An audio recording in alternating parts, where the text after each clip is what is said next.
Rapaziada, especialistas da Premier League falam sobre Chelsea e Flamengo e o amasso que o Flamengo deu no Chelsea. Se liga só no que Bruno Formiga e Fred Caldeira falaram do Mengão e da repercussão na Europa. Se liga. Mais objetivo. Seguinte, Flamengo 3, Chelsea 1. O Brasil segue sem perder para a Europa nesta Copa do Mundo de Clubes até aqui, né? Já foram 4 confrontos diretos, 2 empates e 2 vitórias, com o Brasil jogando melhor sempre.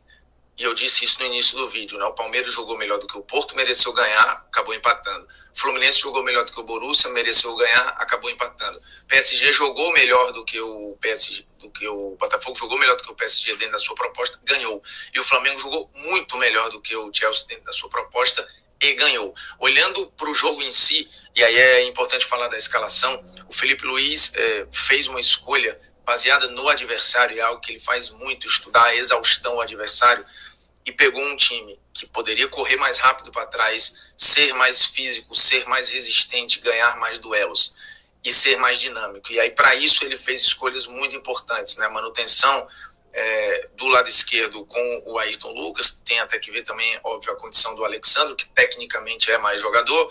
O Wesley pelo lado direito, também por conta de correr para trás e de intensidade.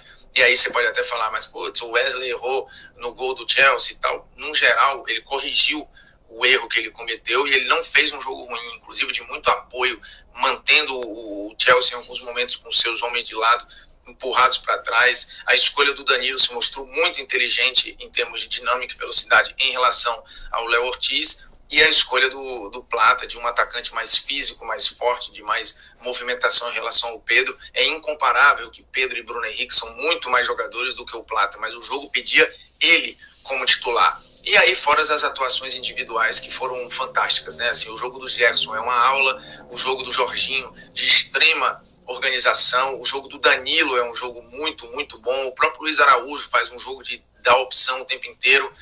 E aí vem as substituições no segundo tempo de leitura do Felipe Luiz, quando ele tira o Arrascaeta, gera algum burburinho, mas o Arrascaeta estava naquele momento subindo do jogo e por uma questão de intensidade e de coerência nessa visão de jogo, de manter o campo preenchido e o Flamengo com ritmo, realmente para entrar o Bruno Henrique, naquele momento tinha que sair o Arrascaeta mesmo, e se mostrou uma decisão acertada, porque o Felipe Luiz ainda saiu muito no lucro, né?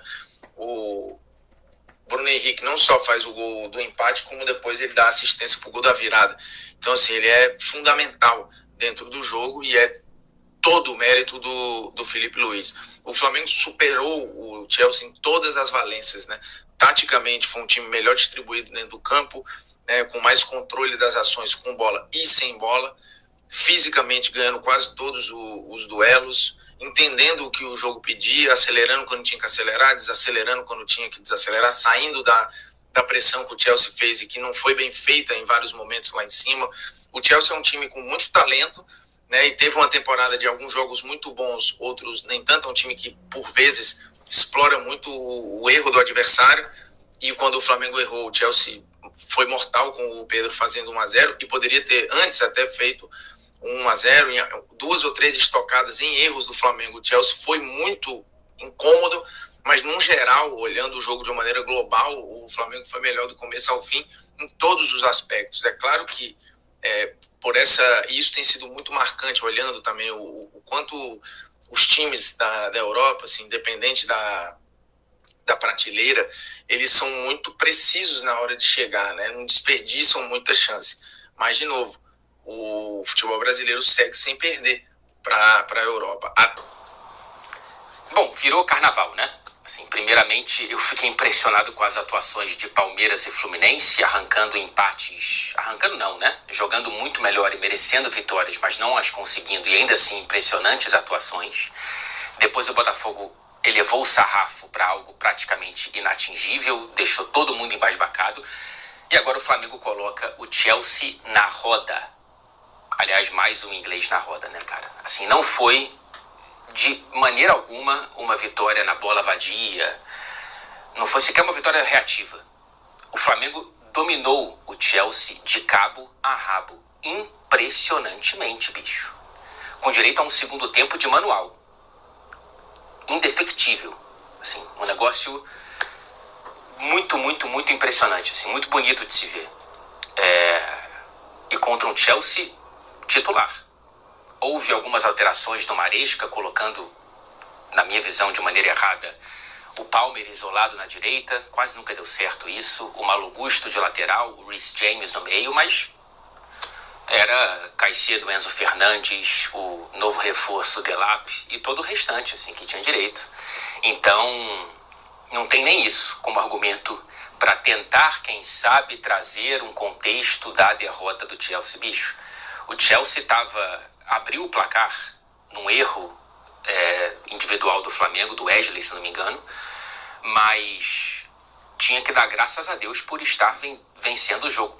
Não é como se foi um amasso, mas em nenhum momento o Chelsea conseguiu dominar o Flamengo. Pelo contrário, o Flamengo dominou o Chelsea. Um Chelsea que repetiu padrões de uma temporada errática, especialmente de um 2025 que teve mais resultados do que grandes atuações.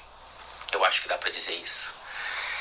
E dessa vez não teve como a mídia inglesa ficar de maneira blasé, não prestar atenção e tudo mais. Já vi a manchete do Guardian dizendo que o Flamengo atordoou o Chelsea, o The Athletic, que faz parte do New York Times, falando da implosão do Chelsea, e vários outros colocando na manchete a expulsão do aniversariante Nicholas Jackson.